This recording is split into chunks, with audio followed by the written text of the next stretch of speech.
periodista de Pereira, quien hoy será el interlocutor. Así que sin más preámbulos, démosle una bienvenida a Alejandro Gaviria. Muchísimas gracias, Alejandro, por acompañarnos en un café con, y bueno, quedamos en un café con Alejandro Gaviria. Buenas noches, ¿sí? ¿Sí me escuchan? Bueno, bienvenido de nuevo.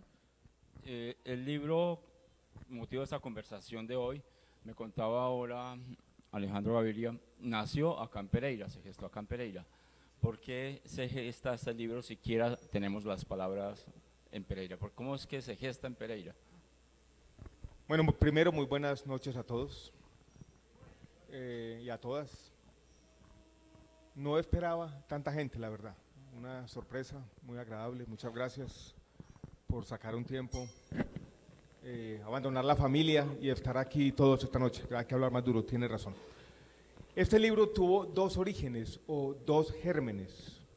Uno ocurrió, si mal no recuerdo, en la Semana Santa de 2017. Yo estaba todavía de ministro de Salud.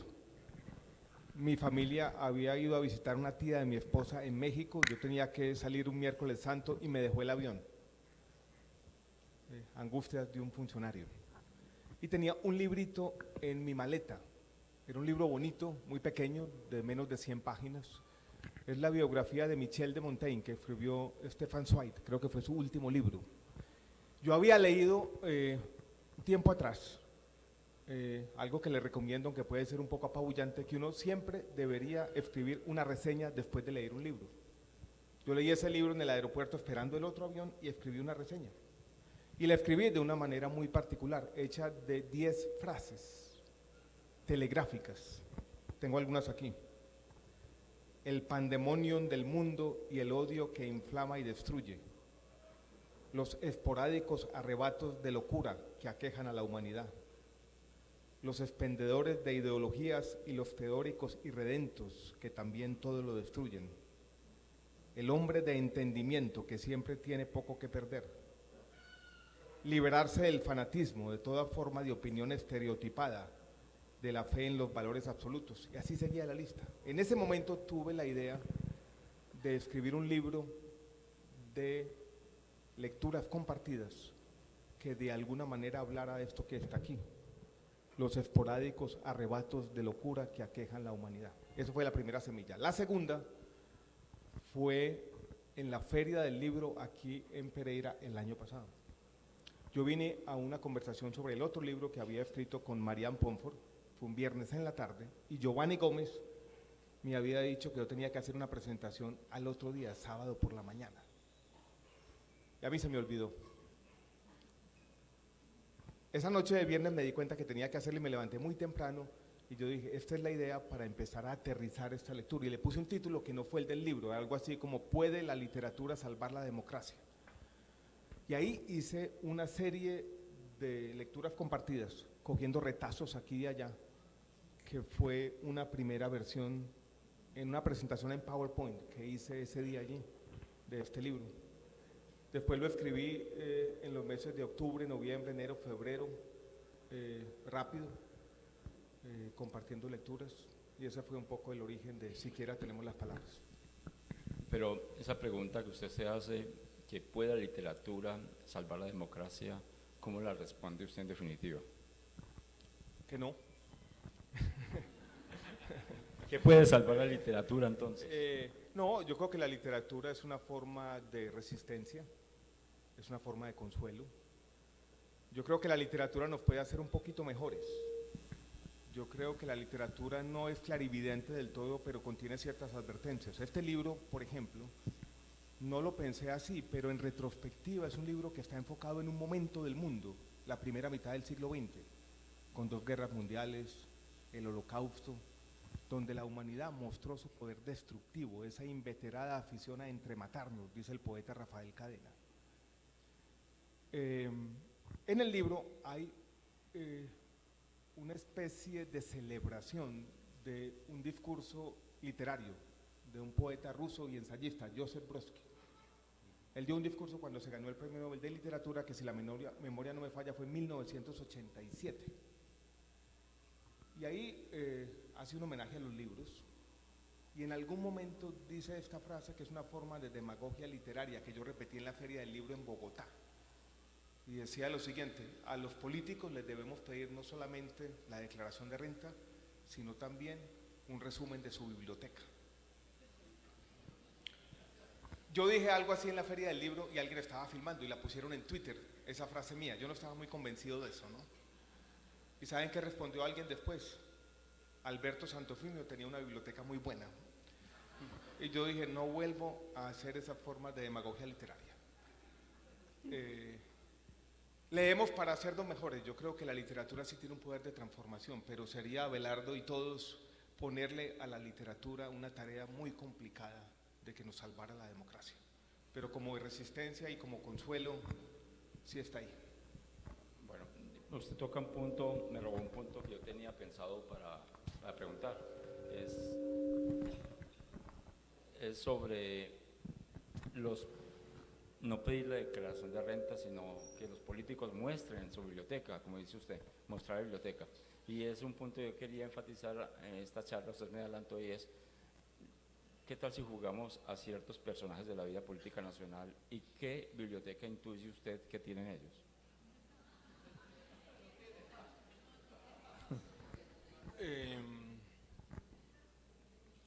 No sé, ¿no? ¿Se le mide? Conocí una, acaba de morir, la de Belisario Betancourt, que era extraordinaria. Ah, no, pues claro. Él había sido traductor de poesía, cultor de la poesía, un político tal vez de otros tiempos, en ese sentido, donde la cultura estaba instalada en su visión del mundo. Eso no significa que no tuviera dificultades también. Yo creo que la cultura no garantiza que seamos buenos gobernantes, ¿no? La política es compleja. Yo leí una vez una biografía de Lyndon Johnson y siempre me impresionó al haberla leído que era una mala persona, que no era un tipo muy culto, que vivía en maquinaciones maquiavélicas, pero en el fondo hizo unas reformas sociales que fueron muy benéficas para mucha gente. Entonces hay ese otro elemento paradójico de la política, pero estoy evadiendo como un político quizás su pregunta. La biografía de quien fue mi jefe, Juan Manuel Santos, en la biblioteca, yo creo que está llena de biografías, le gusta mucho leer. Él cultivaba ese género, una y otra biografía, buscando ahí una fuente de sabiduría muy directa. A mí me gusta tal vez la más oblicua e indirecta, que viene no de las biografías, sino de la ficción. La de Álvaro Uribe. Yo trabajé con él también, fue subdirector del Departamento Nacional de Planeación, sabía discursos de memoria. Yo me la imagino una biblioteca política, escueta tal vez. No voy a hablar de la de Pastrana para no meterme en problemas, dejémoslo así, ¿no? Bueno, en el texto usted, inspirado en Stanislaw Lem, el escritor polaco, propone hablar un poco sobre la democracia como entretenimiento, ya que toca el tema de la democracia. Esa idea de la democracia como entretenimiento está muy emparentada con eso que últimamente volvió a renacer, que es cuando hablan que la sociedad del espectáculo. Entonces, quisiera como que me comentara sobre la democracia como entretenimiento y también la democracia en ese contexto de sociedad del espectáculo. Todo el mundo dice que la democracia está naufragando, que la democracia está desapareciendo como sistema. ¿Usted qué piensa de eso, de la democracia como espectáculo o la democracia como entretenimiento? Esa es una idea un poco cínica, pero creo que tiene algo de verdad. Hay un filósofo inglés que fue presidente del London School of Economics por un tiempo largo, Michael Oakeshott, si la memoria no me falla, decía lo siguiente de todos los sistemas políticos, decía, todos fracasan, pero algunos tienen una forma mejor de fracasar. Y en ese sentido mencionaba la democracia. La democracia por lo menos nos genera una ilusión, pero hay un elemento de entretenimiento en la democracia. Hay una forma como nos obsesionamos con ciertos problemas pero más bien con la forma que con el fondo de los problemas. El tema de la corrupción, por ejemplo, yo he sido crítico de la forma como se trata la corrupción en nuestro país, que muchas veces olvida que la corrupción no es la causa de todos los problemas, sino puede ser incluso una consecuencia de problemas más profundos del Estado y de la sociedad. Por ejemplo, la falta de capacidades. Y eso se nos está olvidando y convertimos la lucha contra la corrupción en un espectáculo. Yo era columnista, fui columnista del Espectador por 8 años y recuerdo un viernes, hace 10 años aproximadamente, estaban en la primera parte del juicio de los Nule, que se habían robado buena parte de los recursos para construir infraestructura en la ciudad de Bogotá. Decía que fui columnista muchos años del Espectador y recuerdo un viernes en la tarde, estaba yo escribiendo mi columna, estaban en el juicio de los Nule, y Norbey Quevedo, que era el periodista de investigación del Espectador, estaba narrando el juicio paso a paso. Y dijo, el acusado se levanta a hacer pipí. Y yo dije, estamos convirtiendo la corrupción en un espectáculo también y no es la mejor forma de combatirla. Tal vez es inevitable, ¿no? Pero yo sí he criticado esas formas de espectáculo de la corrupción, lo que se compagina tal vez con las críticas a los medios de comunicación, a lo que Mario Vargas Llosa ha llamado la civilización del espectáculo, a lo que son hoy en día nuestros noticieros de televisión, sin análisis, sin contexto, las cámaras de seguridad dictando la forma como presentamos los problemas de la sociedad todas las noches. Hay una crítica en el libro de eso, de la forma como nosotros mismos, en las noticias de todos los días, vemos un espejo equivocado de lo que son nuestras sociedades.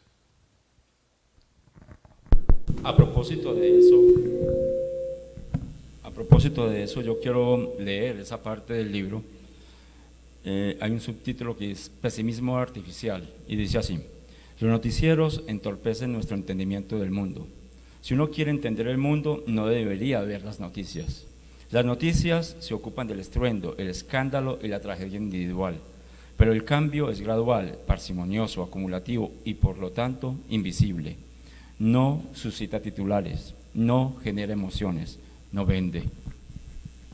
Podríamos hacer un experimento aquí mismo a la salida de nuestra conversación, hacer una pregunta, no he podido cogerle la distancia correcta al micrófono. Hacer una pregunta, por ejemplo, a una persona que esté aquí en la calle, a la salida, repito, de nuestra conversación, y preguntémosle, por ejemplo, si hoy en día el hambre y la desnutrición son mayores en Colombia que hace 10 o 15 años. ¿Qué diría la persona? Que probablemente sí. Sin embargo, las cifras, y yo pasé muchos años estudiando esas cifras, la encuesta nacional de demografía y salud muestra, por ejemplo, que hoy en día 1 de cada 4 niños, todavía es una tragedia en Colombia, está desnutrido crónicamente. No, perdón, que hoy en día 1 de cada 10, mientras hace 15 años era 1 de cada 4. Ese cambio social acumulativo, gradual, no aparece en los noticieros porque hay una ausencia permanente de análisis y de contexto. A eso apuntaba un poco Abelardo, lo que tú acabas de leer. Y esa frase que yo he repetido muchas veces, si quieren entender el mundo, no usen las noticias, no es mía. Es de un epidemiólogo, médico sueco, Hans Rosling. Murió el año pasado de un cáncer de páncreas. Y tiene un video en YouTube que les invito a mirar, dura 1 minuto y medio. Alguien lo está entrevistando, un locutor de un noticiero de televisión. En la entrevista el tipo hace un inventario de aspectos trágicos de la realidad, creo que de Dinamarca, un país que no debería tener muchos problemas. Este tipo exasperado se levanta su pie y señala la suela de su zapato y le dice al periodista del otro lado, si usted insiste en mostrar todos los días la suela de mi zapato, probablemente se va a llevar una idea equivocada de quién soy yo. Y después pronuncia esa frase. Si quieren entender el mundo, no usen las noticias. Y yo creo que es una frase profunda, en últimas, y una advertencia para todos también. Afortunadamente están ustedes aquí, no estamos viendo los noticieros, ¿no? Que están a punto de empezar, en media hora. Vamos a ver si… ¿me escuchan bien? Sí, está como… Bueno, usted comenta… ¿Sí se está oyendo bien o no? ¿O regular? Bueno. ¿Regular? Ahí. ¿Será que cambiamos el micrófono o usted me lo... ¿A quién le oyen mejor? ¿A mí Sí. o a Abelardo? A usted. ¿Será que hablo más duro o me... así? Bueno. Protesten si no se oye bien porque la verdad no somos plenamente conscientes aquí del tema del sonido. Voy a tratar de hablar más duro, por supuesto. Bueno, usted propone, comenta algo que le deja uno con cierto grado de perplejidad, lo admito, en el libro. Es sobre el escepticismo festivo.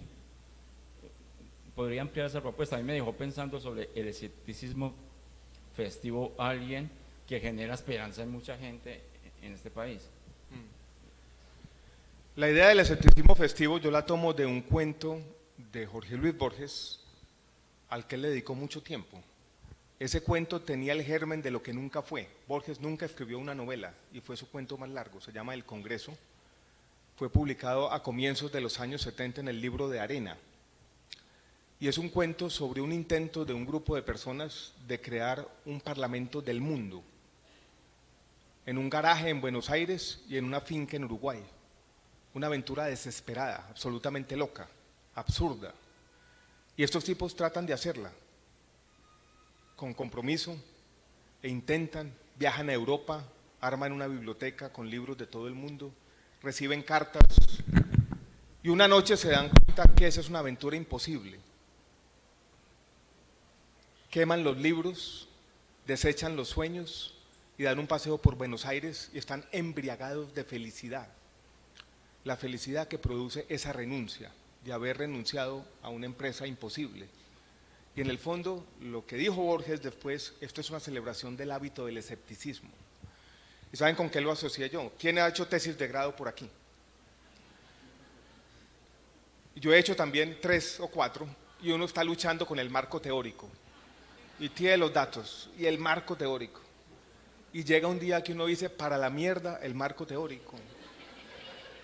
Y voy simplemente a ser yo, a contar lo que he aprendido con la forma como yo quiero contarlo. Y ese es el escepticismo festivo, es decir, no me voy a dejar encasillar por un marco, por una forma de ver el mundo, por una empresa, sino simplemente voy a tratar de describir lo que estoy pensando.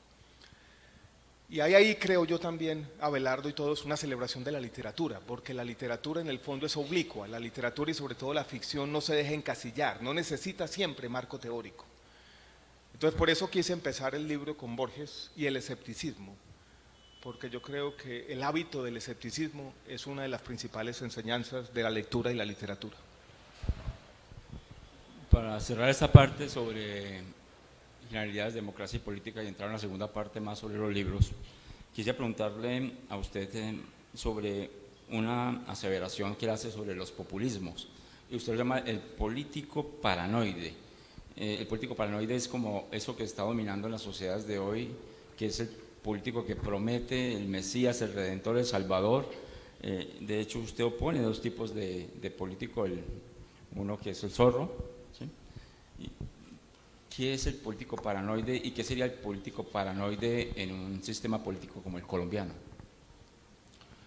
La idea del político paranoide viene de un ensayo que yo leí hace un tiempo de un politólogo norteamericano, y quería describir una época que no es esta, fue la época del macartismo, una época donde la extrema derecha en los Estados Unidos estaba involucrada en una suerte de paranoia. Todo el mundo era un agente del Estado soviético, todos los otros eran comunistas. Y él escribe un ensayo mostrando esa psicología del político. Y tiene un elemento interesante, yo no quisiera meterme en la política colombiana actual, pero es cuando uno le da superpoderes al enemigo político y cree que el otro controla todo. Por ejemplo, el Comité Sueco del Premio Nobel, The Economist, el New York Times, superpoderes que no tiene mi rival político. Y yo hice una listica, en el libro está en la página 199, de algunas de esas características que yo la llamé señales particulares de ese político paranoide.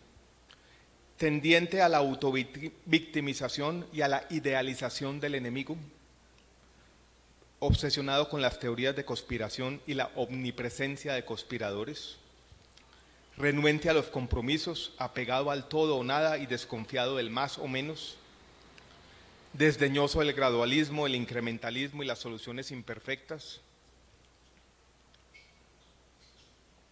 inmune a la evidencia y al conocimiento práctico, indiferente al progreso social, fabulista, esto es, convencido de que la historia se reduce a una lucha entre el bien y el mal. Esa caracterización yo no la hice pensando en Colombia particularmente, pero Abelardo y todo, yo creo que tiene afinidades en la polarización política en este momento de nuestro país, que es una advertencia también de los libros, que esa psicología y sociología de la política se repite y se repite y se repite una y otra vez. Y yo creo que la literatura también nos llama la atención sobre eso, sobre esa permanencia. ¿Se está oyendo más o menos o regular? Bueno, ahí estamos haciendo la tarea. Bueno, también ya me escucha mejor. Bueno, vamos para una segunda parte. La segunda parte ya es sobre los libros y la literatura. Vamos a la pulpa. La primera es, ¿qué significa la lectura para usted? Usted ya lo ha expuesto en Hoy Siempre Todavía, en este nuevo libro también, pero quisiera que le contara a la gente qué significa para usted la lectura.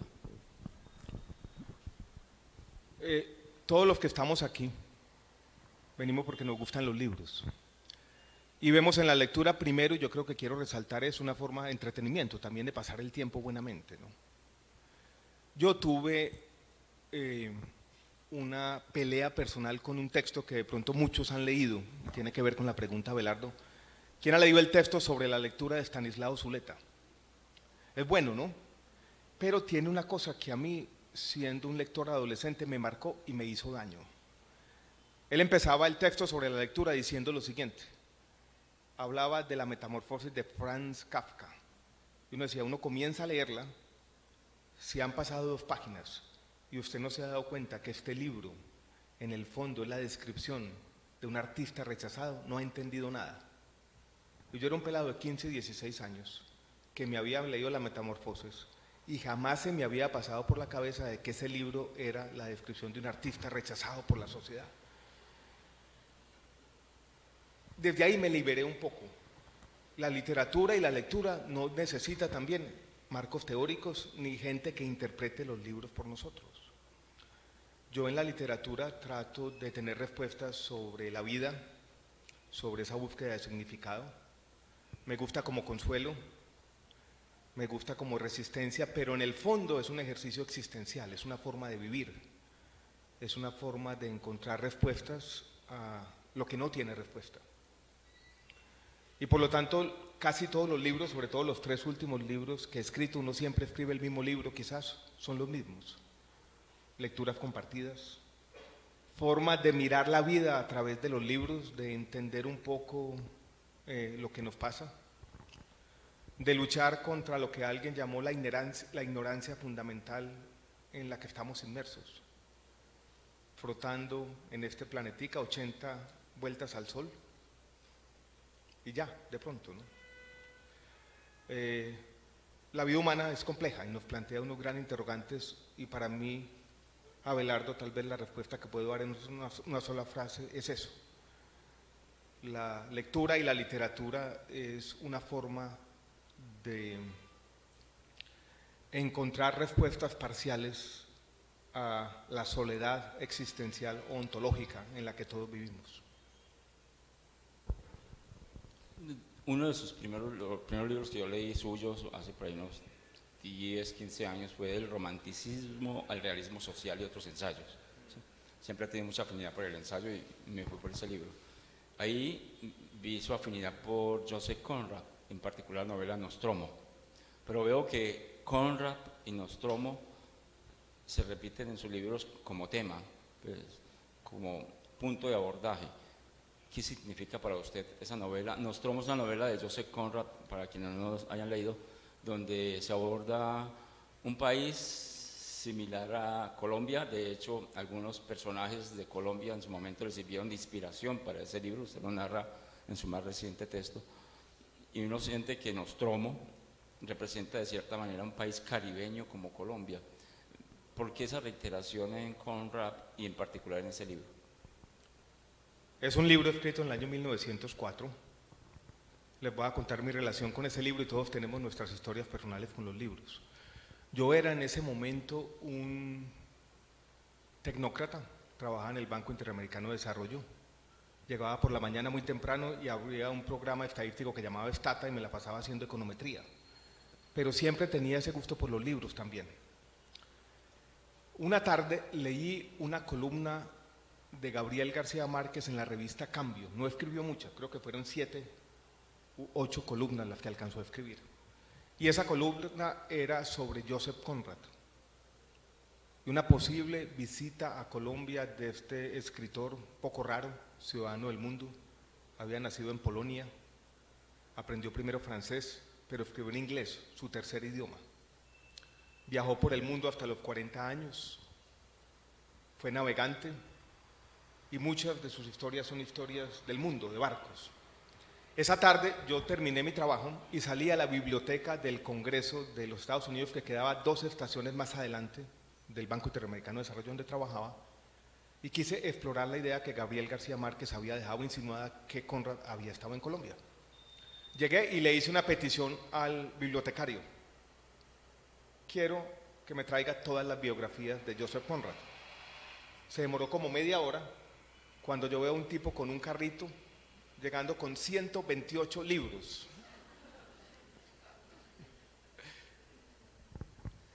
Era un evento histórico interesante porque tenía Conrad 17 o 18 años, no estaba muy documentado y se tocaba en un párrafo o en 2 párrafos en cada biografía, muy poquito. Entonces era muy interesante porque uno podía hacer la investigación muy rápido.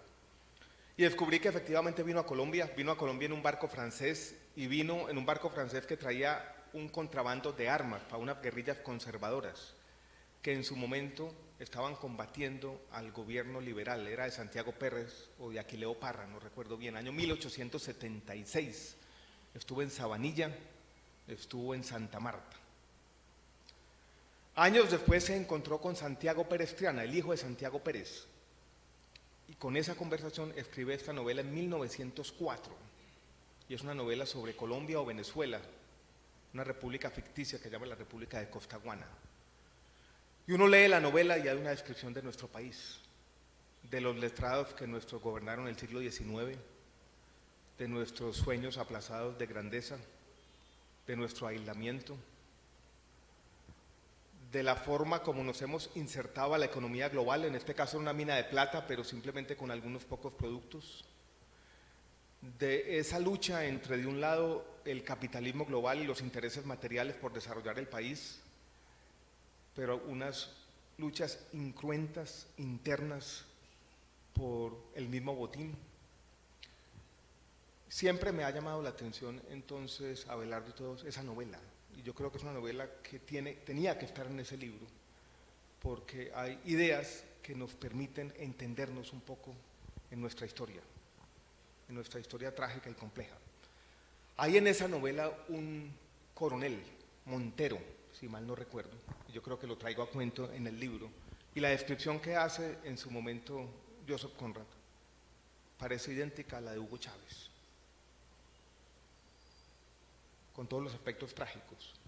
Y digo yo, en la novela en un momento al menos tenía la capacidad de otorgarle a muchos elementos de la población un consuelo retórico. Al menos articulaba las frustraciones de cierta gente, pero terminó haciendo mucho daño. Entonces había algo de eso ahí. A mí no me gusta la palabra clarividencia, porque me parece en el fondo equívoca, pero sí hay cierta capacidad por desde afuera, habiendo pasado unos pocos días en nuestro país y con una conversación en Inglaterra con un colombiano, de entender parte de nuestra esencia. Usted tiene una costumbre, es la librería, visita muchas librerías, es constante de librerías nuevas y librerías de usados sobre todo. De hecho, tiene una anécdota con Pereira que no ha podido todavía visitar la librería Roma, es una de sus pendientes. Que significa para usted las librerías? Usted dice que es una terapia, pero ¿una terapia de qué tipo? Creo que todos los que estamos aquí, o la gran mayoría, tenemos un defecto. Compramos más libros de los que podemos leer. ¿O para qué comprar libros si tenemos en la mesa de noche, por ahí en los anaqueles, un montón de libros todavía no leídos, ¿no? Pero son promesas por cumplir, como pedacitos de sabiduría, aspiraciones que tenemos. En el libro pasado, yo cuento una anécdota de algo que ocurrió en octubre del año 2017.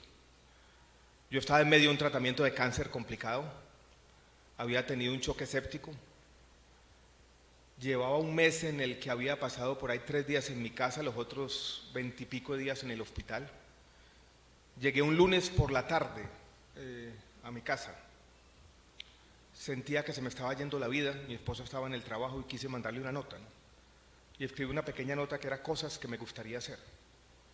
Una de esas era ir a la librería, irme caminando, estar ahí, hablar 1 hora y media con el librero, llegar a la casa, medio leer los libros porque no los leo todos, ponerlos en la biblioteca y sentir que desde allí, no sé por qué, como si irradiaran algo, me hacen feliz. Eso es lo que voy buscando, Abelardo y todos a la librería, un poquito de felicidad que no sabemos por qué nos transmiten los libros, ¿no? Usted le ha dado una respuesta muy buena para una de mis periodistas que está acá, Maritza, que ella siempre se asombra, ya de las pocas que entra a mi espacio privado, porque yo tengo mis libros a la vista sin leer. Y ella se asombra que porque están los libros sin leer, incluso con el celofán, y no están esperándome. Entonces ya Maritza tiene una respuesta de por qué. Yo sí les quito el celofán, no me gusta guardarlos con el celofán, es una maña que tengo, ¿no? Se lo recomiendo, quítenle el celofán, hermano, porque no sé, así me parecen que lo estoy traicionando si no les quito el celofán. Guardarlos sin el celofán y esperar. Sí. Ahora, me ha pasado en la vida, yo creo que nos ha pasado a todos, que a algunos les llega su tiempo. Pasan 5 o 6 años y en algún momento nos acordamos, abrimos ese libro y tiene en ese momento, en esa coyuntura, con lo que estamos viviendo, sintiendo, con el problema, con el jefe que no nos aguantamos, algo nos dice, ¿no? Tal vez compramos más libros de los que deberíamos comprar. Estanislao Zuleta hablaba de riqueza concreta y riqueza abstracta. Muchos se nos vuelven riqueza abstracta, un activo que no podemos usar, pero vale la pena tenerlos ahí como promesas incumplidas, esperando su hora. Hay algo particular, ustedes, además de ser un comprador voraz de libros, usted es un perseguidor de libros de primeras ediciones. Le gustan mucho las primeras ediciones. ¿Cuáles son las primeras ediciones que son para usted las joyas de su biblioteca? Tampoco, Abelardo, soy un coleccionista muy grande, lo que pasa es que he hablado de eso y no son muchas. Voy a mencionar 2. Una, de pronto ya conocen la historia, está en el libro anterior. Yo tengo una primera edición de Los viajes de Gulliver, publicada en 1726, si la memoria no me falla. 1724, me corrige Abelardo. Es una historia bonita. Yo estaba una noche, era todavía ministro de salud, navegando en internet y encontré una primera edición de Los viajes de Gulliver por $100. Me fui a una página donde venden libros viejos y me di cuenta que el precio de mercado, más o menos, porque hay muchas variaciones, es muy heterogéneo, hay mucha varianza, era entre $5.000 y $10.000. Yo dije, ¿por qué están vendiendo este libro por $100? Saqué mi tarjeta de crédito y lo compré. Pasó 1 semana, 2 semanas, 3 semanas, 4 semanas, 5 semanas, nada llegó. Pensé para mis adentros, no es el último huevón que engañan en internet. Si un libro vale $5.000, no lo van a vender por $100. Pues señoras y señoras, llegó el libro. A la 6ª semana. Llegó bien empacado y llegó con una carta. Hojas de color morado, escrita, digo yo en el otro libro, en una caligrafía de otro tiempo. Venía con una carta Era la carta de un librero de un pequeño pueblo del estado de Illinois, en Estados Unidos. El tipo decía: yo sé que le estoy regalando el libro, advirtiéndome que él no era bobo, que sabía el precio de mercado y sabía lo que yo estaba pagando, era plenamente consciente de lo que estaba ocurriendo. Me contó además que ese libro lo había comprado él hace 50 años, en una caja, que tenía otros libros, y la caja estaba rotulada libros de viajes fantásticos, y lo había guardado por 50 años en su pequeña librería sin venderlo. Y que le llamó la atención que alguien lo quisiera comprar de un país que él no conocía, del que sabía muy poco, que era Colombia, y que solo me pedía un favor. Me dijo: yo estoy muriendo de cáncer, me queda un último consuelo en mi vida, y es coleccionar estampillas con mi nieto. Quiero que me mande unas estampillas de su país. Yo me levanté, había visto hace 2 semanas, estaba caminando con mi esposa y mi hijo, que en la carrera 15 en Bogotá vendían estampillas. Yo no conocía un almacén de filatelia, yo creo que es un hobby que se está perdiendo, como se pierden tantas cosas. Compré unas estampillas, las envié en una carta y nunca supe más. No por lo que significa, no por su valor de mercado, sino porque está acompañado de esta historia. Ese libro es una de las joyas de mi biblioteca, sin duda. Tal vez tengo otro que encontré tirado en una librería bogotana, y es una primera edición de La hojarasca de García Márquez, y tiene una nota, está firmada por él, y tiene: para Alvarado, creo que es la persona, quien supo guardarme el secreto.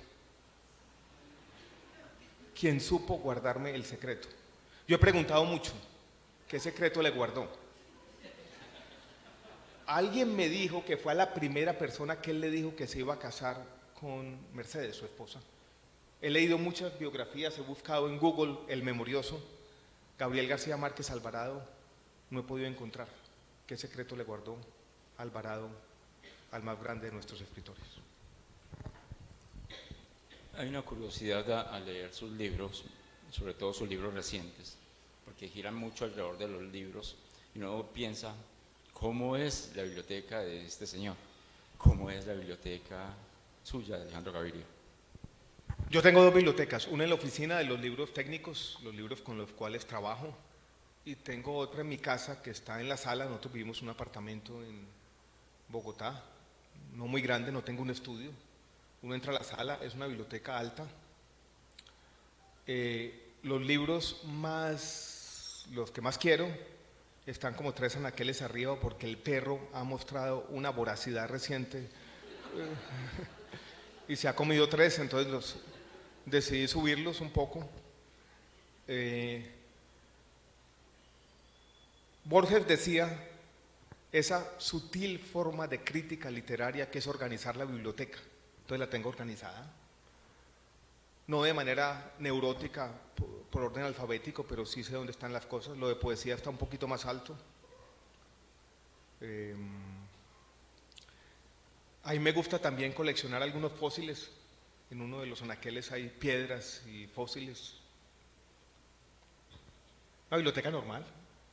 Si tú le tomas la foto, ¿no? Una biblioteca de una persona que le gustan los libros y que no ha tenido tiempo de leerlos todos por haber estado en otras ocupaciones. ¿Se deshace de los libros que leyó o no es capaz de hacerlo? Con tristeza, pero sí. Yo creo que en eso tenemos todos que aprender a deshacernos para abrirles espacio a los otros. Voy a confesar algo. Estuve la semana pasada en Medellín y me regalaron un libro sobre corrupción escrito por un sacerdote, y lo leí en el avión. Me pareció que el sacerdote lo que estaba haciendo, más que hablar de la corrupción, era como un discurso en el púlpito criticando todo. Lo dejé en el avión.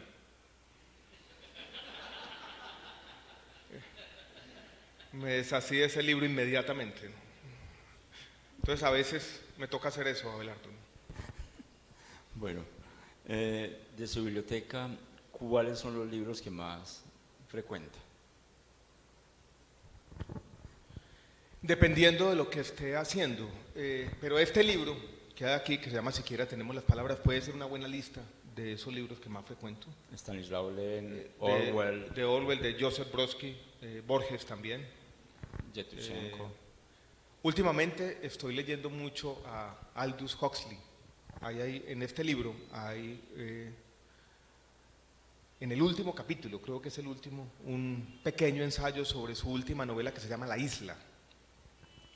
Y hice otro hallazgo literario y estoy en esas. Quiero hacer un poco de arqueología. Me encontré en internet, y lo compré muy barato, como por $80, una carta de Aldous Huxley.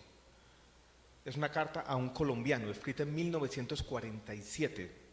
Esa carta es un milagro, porque la biblioteca de Huxley se quemó en su casa de Malibú, California, en el año 1960, y esta carta a un colombiano sobrevivió. El colombiano se llama Mr. Ibáñez, y él le envía un ensayo muy bonito, sobre el que escribiré algo en algún momento, que llama Reflexiones sobre el Progreso, que él decía que es una forma de rendirle homenaje a las culturas latinoamericanas. Y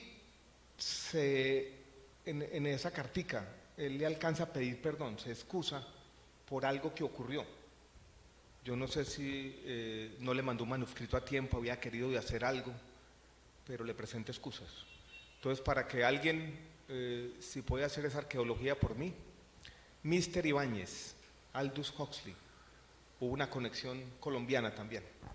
Ese tipo de historias de arqueología de libros, de conexiones literarias, han hecho parte de estos libros y probablemente escriba algo sobre eso también. Y una última pregunta antes de darle la palabra a ustedes, para quien creo que tiene muchas preguntas más que las que yo hice, y tal vez mejores.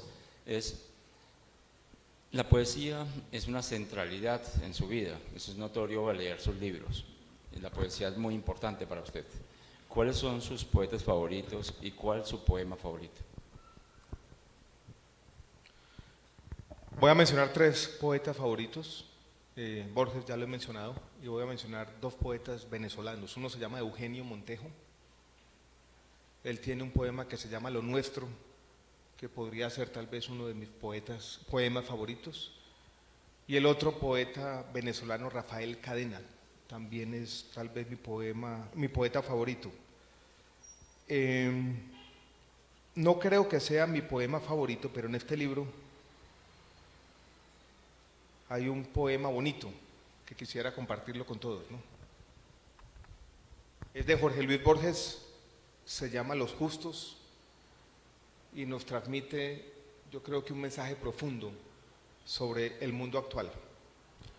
Un hombre que cultiva un jardín como quería Voltaire, el que agradece que en la tierra haya música, 2 empleados que en un café juegan un silencioso ajedrez, el ceramista que premedita un color y una forma, el que acaricia a un animal dormido, el que justifica o quiere justificar un mal que le han hecho, el que prefiere que los otros tengan la razón. Esas personas que se ignoran están salvando el mundo. Muy bien.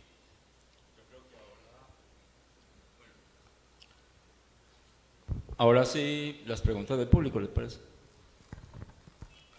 Podemos cambiar de... Sí, claro. Aceptamos de todo.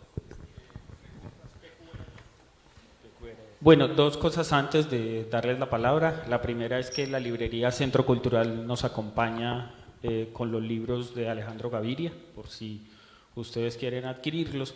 La segunda es que pues pedirles que seamos muy concretos en las preguntas para que podamos abordar varias. Arrancamos acá. Yo también puedo abrir un espacio para firmar libros si quieren. Bueno, entonces, después de la charla lo hacemos aquí. Doctor Gaviria, buenas noches. Aquí tengo una frase que usted mencionó, es que quiero a propósito de su elección como rector de los Andes, quiero una universidad donde se puedan pronunciar las verdades incómodas. ¿Cuál verdad incómoda quisiera pronunciar prontamente? ¿Quiere contestar? Hay muchas, ¿no?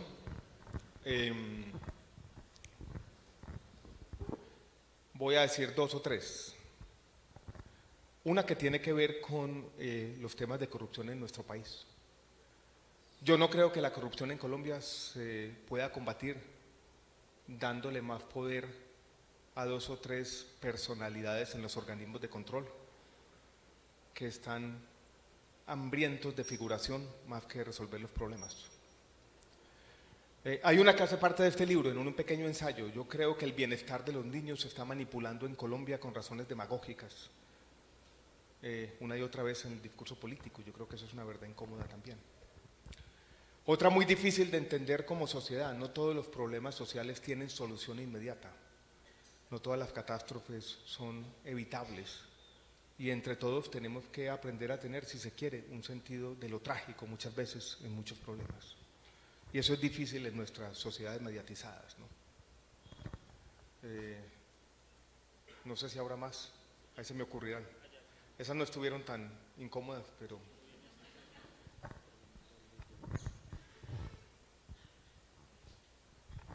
Bueno, muchas gracias por venir a la ciudad. Sí, felicitaciones por el nombramiento de rectoría de la Universidad de los Andes. Y precisamente en línea con la pregunta anterior, ¿cuál es el reto ahora con la Universidad de los Andes, con todo este pensamiento que traes, que te he escuchado atentamente? Y ahí la Universidad de los Andes es muy influyente en las decisiones políticas, económicas del país, y tiene unas escuelas de pensamiento con unas paradigmas que incluso han hecho que el país tenga un poco más de desigualdad, que no sean adaptadas a las condiciones del país. ¿Qué viene para la universidad? ¿Qué viene para el pensamiento político? Hay unas escuelas de pensamiento político que se han adoptado y yo creo que deberían ser un poco más, algo más de apertura, de pluralidad en cuanto al pensamiento político y económico del país. Es una pregunta muy respetuosa. En el fondo lo que quería decir es que la Universidad de los Andes fue el epicentro del neoliberalismo.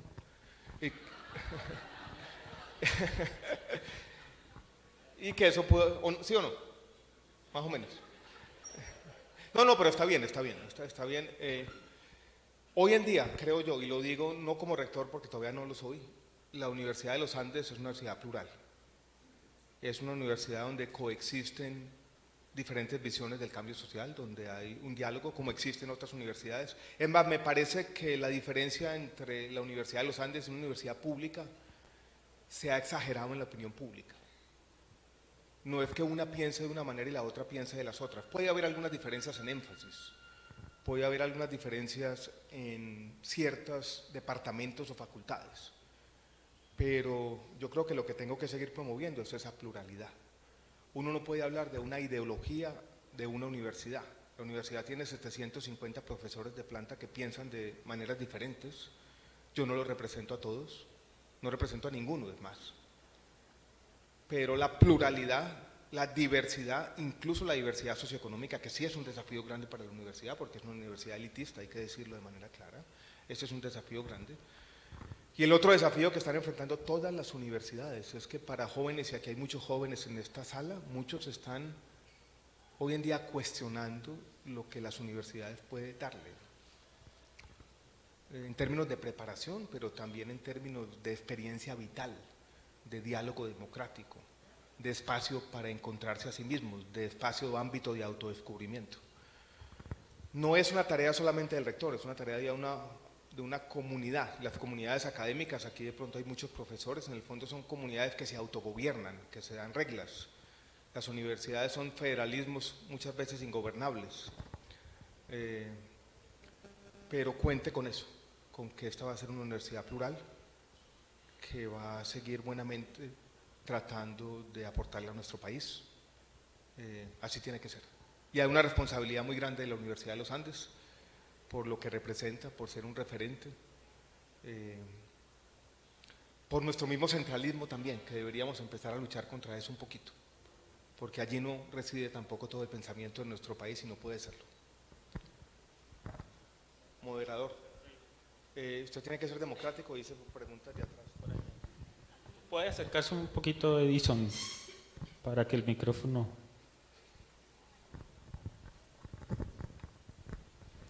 Aló.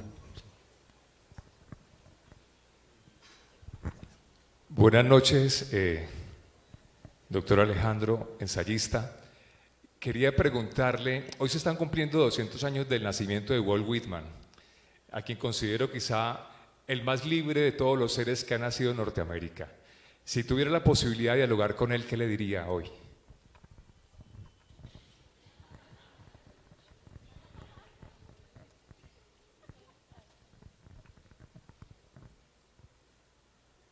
Él era un demócrata, ¿no? Y escribió un libro sobre la democracia. Incluso el poeta Rafael Cadena, que mencionamos ahora, tiene un librito muy bonito donde tradujo algunas de sus ideas sueltas sobre la democracia. Yo le haré una pregunta sobre qué opina de Donald Trump y la democracia actual en su país.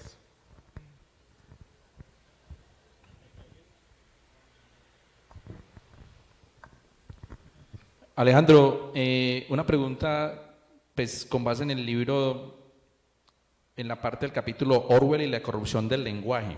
Sí, te voy a leer ahí una parte de acá. Dices tú, la vaguedad en el lenguaje favorece la corrupción, tranquiliza las conciencias y confunde a la gente. La forma se convierte en fondo. El lenguaje vago es, al mismo tiempo, el síntoma de la corrupción imperante y la enfermedad misma. La pregunta es, con base en esa lectura, ¿cómo ha hecho usted como ministro de Salud y político, haciendo parte de un gobierno, blindarse y mantener los principios que demuestra y que realmente son los que nosotros vemos? ¿Cómo hace para ser parte de ese sistema y blindarse en ese tipo de lenguaje, siendo coherente? Yo tampoco voy a sobreestimar lo que hice. Muchos de los problemas me avasallaron también. Eran muy grandes para un ministro, muy difíciles. Pero tuve una ventaja, y es que nunca creí que pertenecía plenamente a ese mundo. Y sabía íntimamente que si me echaban, me mejoraba la vida. Entonces tenía esa libertad, la libertad de no depender de una recomendación política, la libertad de que mi carrera y mi experiencia vital no dependía de un puesto, la libertad de poder actuar no traicionándome a mí mismo. Fue muy difícil al comienzo, pero después fui aprendiendo a eso y me gané cierto respeto en ciertos ámbitos. Les voy a contar una anécdota rápida que yo creo que es interesante también desde la academia sobre la importancia de las ideas en el mundo de la política, que muchas veces las desprecio. Yo llevaba 3 semanas de ministro y el expresidente Ernesto Samper me pidió una cita. Y era simplemente para darme consejos. Me veía algo perdido como supuestamente estaba. Recuerdo un consejo, me dijo, cuando vaya al Congreso, no se prepare muy bien, no se las vaya a dar de inteligente, simplemente dore la píldora, mame gallo, no respondan lo que le preguntan. No le hice caso. Me preparaba, llevaba muchas veces unas presentaciones que uno podría decir era casi como dar clase, y ¿saben qué? Sirvió. La gente respetaba que se respondieran las preguntas, que las cuestiones trataran no de sobresimplificarse, sino de mirarlas en su complejidad. Y me pareció que esa pedagogía pública de la academia también fue importante. Y eso me daba mi libertad. La libertad del ethos que yo había aprendido en las aulas de clase, de que uno tiene que tratar de entender el mundo buenamente y estar preparado, también cumplía su función en la vida pública y en la política. Y yo creo que esa es una de las principales lecciones para muchos jóvenes que hay aquí. Las ideas importan, estar preparado importa, complejizar los problemas importa, y la política no solamente está hecha de demagogia. Yo creo que las ideas en ese mundo también tienen un lugar, y un lugar importante.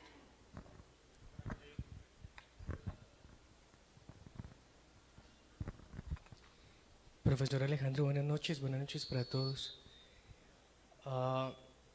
Jacques Lacan, un psicoanalista francés, propone que hay cosas que se entienden en un segundo momento, que no todo tiene que entenderse ya o comprenderse ya. Yo voy a retomar una percepción que me quedó del último encuentro que tuvimos en la clínica con familiar, a propósito de una de sus intervenciones allí, en el orden de cierta sensibilidad que estoy percibiendo en su libro de esta ocasión, y tiene que ver con dos términos que a mí me llaman muchísimo la atención. El asunto de pensar que la literatura es una forma de, un mecanismo de respuesta, un mecanismo de defensa frente a los contubernios propios de la existencia colombiana, diría yo. Y el asunto de, usted lo utiliza en estos términos, ciertas pulsiones de la vida. No solamente las pulsiones son vitales, sino que también son tanáticas. Y en ese orden de ideas, retomar la cuestión de si de pronto en sus recorridos intelectuales, a propósito de Estanislao Zuleta, que también lee psicoanálisis, ha tenido la posibilidad de encontrar esa posición de la literatura y de la poesía en relación al psicoanálisis también.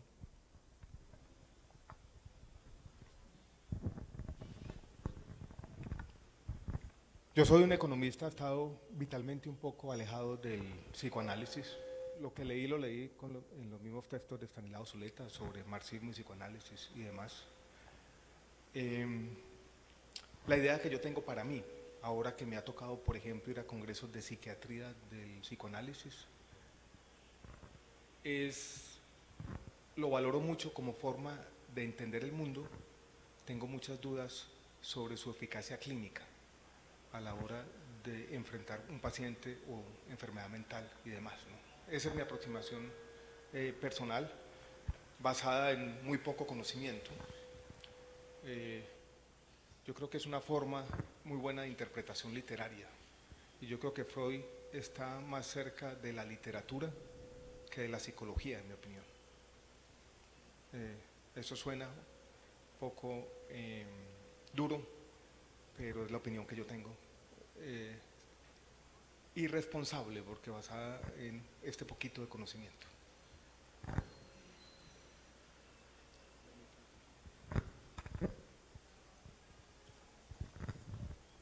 Buenas noches.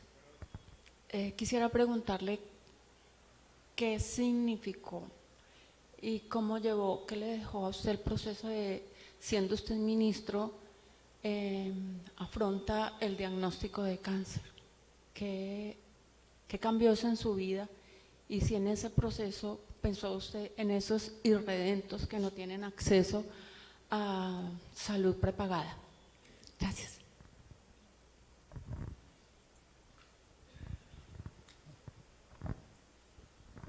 Fue un momento difícil, una coincidencia irónica, momento personal complejo. Escribí otro libro sobre eso, no quisiera volver a todos los detalles. Quedó en este libro una palabrita, que yo la llamo optimismo trágico, que fue como la lección vital que me quedó, que en el fondo está resumida tal vez en una urgencia de celebrar la vida, hasta el mínimo instante, dice el poeta Eugenio Montejo. Sí reflexioné sobre los problemas de nuestro sistema de salud, lo había venido haciendo. No creo que la caricatura de que los únicos que tienen acceso a la salud en Colombia son los que tienen medicina prepagada sea cierta. Colombia tiene 1 millón de pólizas de medicina prepagada, Brasil tiene, por ejemplo, 60 millones. Pueden hacer la cuenta en la población lo que significa aquí y allá. Colombia tiene el gasto de bolsillo más bajo de toda América Latina, esto es, tenemos en todo caso un sistema público, muy público en el financiamiento al menos, con muchos problemas, muchos de ellos sin solución, que yo lo voy a resumir en 3, si nos metemos en el tema de la salud. El primero es que tenemos un sistema tal vez demasiado abierto, donde como sociedad, entre todos, no hemos podido tomar una decisión que en el fondo es de naturaleza ética sobre cuáles son los límites razonables. Y la salud, hoy el mundo enfrenta un gran dilema bioético, que lo voy a poner en términos de medicamentos oncológicos. Los últimos tratamientos disponibles valen $150.000 probablemente y están asociados con 2 meses más de sobrevida. ¿Debemos pagar por eso, sí o no? ¿Quién decide? ¿Cómo se decide? No hemos afrontado esa pregunta como sociedad. Y eso está quebrando el sistema de salud poco a poco, gradualmente. Como gastamos más de lo que tenemos, lo hemos financiado por la puerta de atrás con los patrimonios de las EPS, de las cajas de compensación, de las secretarías de salud, aquí y allá. Es como si fuera una avalancha que gradualmente va destruyendo todo. Ese es un problema. El segundo es un problema regulatorio, porque Colombia en la Ley 100 hizo una delegación administrativa del agenciamiento del paciente y de la gestión del riesgo en las EPS, y algunas lo han hecho bien, pero otros no. Y desde el Estado es muy difícil tener los elementos regulatorios para que todos lo hagan bien. Y es muy difícil porque a pesar de que existen todas las normas y los decretos de habilitación técnica de aquí y allá, la supervisión y control en la práctica es muy complejo. Pero reversar eso también es muy difícil. Si alguien me dice, acabemos las EPS, lo primero que yo digo, sentémonos a ver cómo. Y cuando las deudas son de 7, 8, 10 billones, lo primero que tendríamos que responder es quién va a pagar por todo eso. Y lo segundo, quién va a tener esa capacidad instalada que nadie la tiene. Entonces también hay una sobresimplificación de ese debate. Y el tercer problema tiene que ver con la descentralización de la salud y lo que pasa sobre todo con los hospitales públicos de tercer nivel. Y aquí hay un ejemplo de lo bueno y lo malo. El San Jorge que sube y baja según la política. Mejora y después cae y después vuelve y mejora. Y ahí tampoco hemos sido capaces como sociedad, porque no solamente es una labor del Estado, sino también hay una responsabilidad recíproca de las comunidades de proteger esos bienes públicos. Y esos tres problemas de regulación, ético y de economía política en el territorio no tienen solución definitiva. Y es muy difícil para cualquier ministro de salud enfrentarlos todos los días. Y yo hice lo mejor que pude. Trabajaba todos los días 14, 15, 16 horas. Y yo no me quiero hacer la víctima, pero yo creo que yo me enfermé de hacer fuerza, de sufrir con un problema muy difícil, que yo muchas veces me sentía solitario. Yo decía, este no es mi problema solamente, es el problema de la sociedad colombiana, y yo le tocaba la puerta al ministro de Hacienda, así aquí, veía las prioridades del país por otro lado, y yo he enfrentado todos los días unas circunstancias muy complejas. Entonces, por supuesto que reflexioné sobre eso y me sigue preocupando. Leo las noticias, practico lo que alguien llamó la ética y la estética del silencio, porque no quiero convertirme en un sirirí de los nuevos responsables, pero ahí estoy dispuesto a apoyar en lo que se pueda. ¿Ustedes dicen cuánto? ¿Atrás hay alguna pregunta? Bueno, espérame entonces aquí y luego vamos a... Doctor Alejandro, ¿qué opina usted de los escritores Fernando Vallejo y Germán Castro Caicedo, y cuál es su escritor colombiano favorito? Gracias.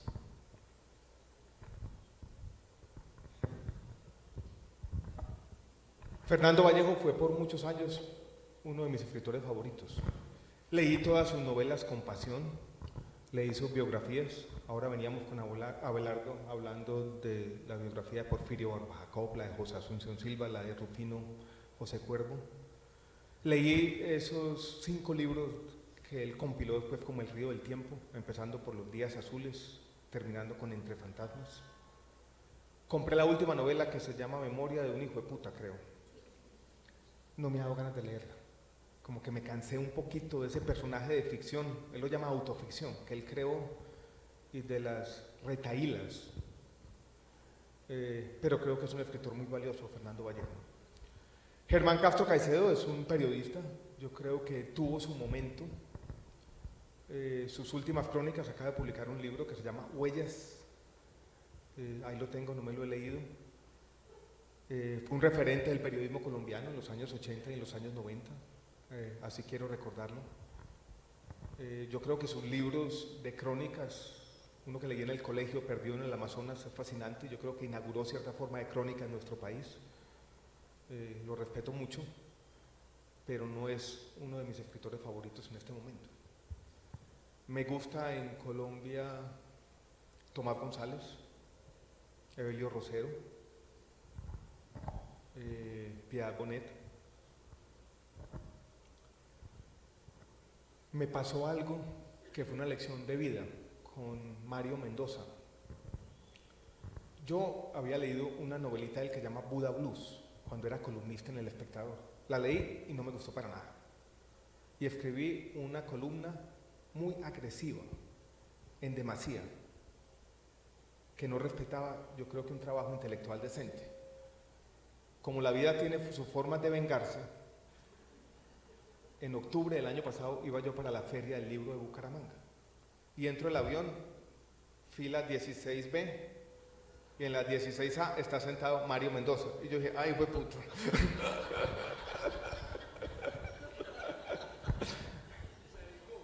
Oh, no, tipo más querido del mundo.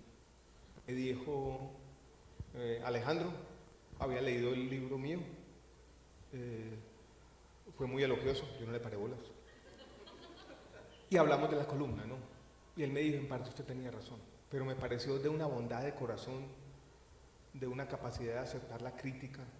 Y después entendí que su promoción de la literatura, sus libros que no son perfectos, pero que en el fondo han entusiasmado a muchos jóvenes por la lectura, tienen un valor. Y en el fondo dije, esa urgencia de escribir columnas lo lleva a uno a decir mucha bobada, ¿no? Y a ser injusto muchas veces. Por ejemplo, a Mario Mendoza lo respeto hoy como escritor y como promotor de la literatura. Muchos de sus personajes pueden ser a veces caricaturescos, hay cierta condescendencia en ciertos personajes, pero no importa, ¿no? Ahí vamos todos tratando de aportar. Me he vuelto ya un poquito tolerante a casi todo, ¿no? Preguntas. Otra.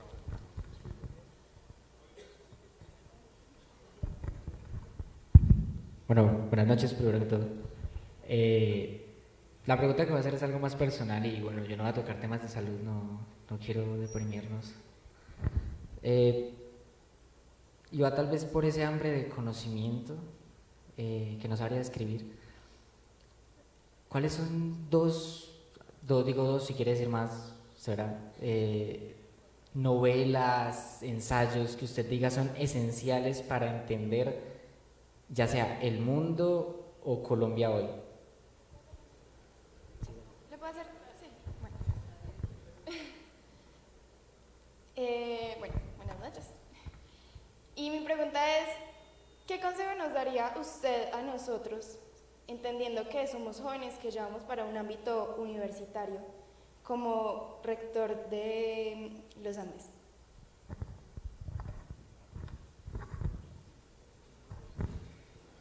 Difícil, ¿no? El primer consejo es que no le paren muchas bolas a los consejos, ¿no?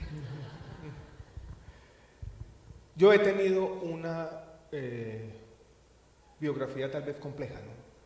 Algunos sabrán que yo empecé siendo ingeniero civil, poco desubicado.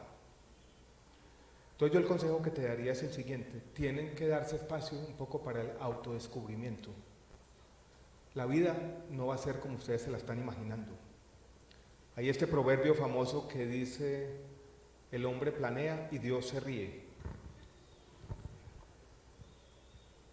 No se casen de manera muy inmediata con una carrera, con una disciplina. Dejen espacio para la maleabilidad. Y en retrospectiva todos vamos a tener que practicar algo que yo dije por allá en un discurso de grado. Y es esa capacidad para amar lo que somos y desprendernos buenamente de lo que quisimos ser. Porque nuestra vida nos va a traer sorpresas, ineluctablemente a todos. Entonces esa capacidad para ser maleables y ser flexibles es importante. Libros imprescindibles, la verdad no lo sé, cada uno los encuentra, ¿no? En este librito hay algunos. Orwell, por ejemplo, me parece imprescindible. 1984 es una novela que uno debería leer de alguna manera, como advertencia de los totalitarismos. Si uno leía Orwell, debe leer la otra, que es Un mundo feliz, de Aldous Huxley, que nos muestra esa otra forma de opresión, que es la sociedad de consumo, y tenerlos los dos como advertencias de un lado y del otro. Estando en Colombia, ¿qué novela colombiana es imprescindible además de 100 años de soledad? ¿Qué me ayuda? La vorágine, no sé. La vendedora de coronas tal vez, pero es muy barroca en el lenguaje y a mí me aburrió. El amor de los tiempos del cólera me parece que es muy bonito y tiene un elemento ambiental muy chévere porque el río Magdalena está frondoso al comienzo de la novela y después lo han destruido las cuencas, y me parece que el amor en los tiempos del cólera, y es una celebración de nuestro lenguaje también. Álvaro Mutis, la poesía, más que Macro el Gaviero, que me parece a veces un personaje un poquito artificial. De Roberto Burgos, de quien se debe el nombre de el título de este libro. Les cuento la anécdota para terminar. Ese título, siquiera tenemos las palabras, no es mío. Surgió por una casualidad, por una coincidencia, por una conexión inesperada. Fue en noviembre del año pasado en la Feria del Libro de Cali. Yo había estado, ya les conté, en la Feria del Libro de Bucaramanga. Esa vez que nos encontramos con Mario Mendoza, llegamos Mario Mendoza, Jorge Orlando Melo, Roberto Burgos y yo a Bucaramanga, a la Feria del Libro. Y yo quería hablar con Roberto Burgos, nunca lo había hablado. Pero como ya venía con Mario Mendoza, nos metimos Mario Mendoza y yo a un taxi y se fue con Jorge Orlando Melo, Roberto Burgos. El fin de semana entrante yo tenía ese compromiso en la Feria del Libro de Cali. Era un sábado. Decidí ese día irme temprano como para tener tiempo de llegar relajado. 7:30 de la mañana salía el vuelo y yo vi que el vuelo se retrasaba y se retrasaba y se retrasaba y que llamaban a un pasajero, Roberto. Al fin salió el vuelo. Llegué a Cali y la persona que me iba a recoger de la Feria del Libro se demoró aproximadamente media hora y llegó muy ofuscado, protestando por la vida y por los trancones. Y yo vi que tenía 2 letreros en la mano. Uno decía Alejandro Gaviria y el otro lo guardó. Nos montamos al carro y él se bajó intempestivamente con el otro letrero que decía Roberto Álamo. Llegó 10 o 15 minutos después y dijo, el otro pasajero nunca llegó. Dije, vámonos para el hotel. Entraban llamadas al celular, que devuélvase por el Roberto, que devuélvase por Roberto, que devuélvase por Roberto. Llegamos al hotel de Cali donde nos estaban esperando y el representante de Planeta le dijo, el señor Roberto Burgos tiene una buena excusa para no aparecer, se murió. Yo escribí esta historia, creo que en una red social, en Instagram, ese sábado por la noche. Tarde la escribí, tuve tiempo en el aeropuerto y muy temprano en la mañana, al día siguiente, el poeta Federico Díaz Granados me escribió una nota muy bonita que decía que él, leyendo mi nota, entró a WhatsApp a borrar el contacto de Roberto Burgos porque se había muerto y que lo hizo llorando. Y me dijo, quedamos viviendo algunos días en la inercia de las cosas.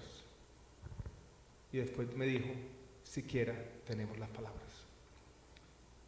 Y de ese intercambio nace el título de este libro. Yo creo que así podemos terminar esta charla. Muchas gracias a todos. Muchas gracias a Alejandro Gaviria, un gran invitado a este Café Con. Gracias también a Abelardo Gómez Molina, a ustedes por su asistencia. Los invitamos a que estén pendientes este mes de junio. En la tercera semana de junio estaremos informándoles exactamente qué fecha vamos a tener como invitado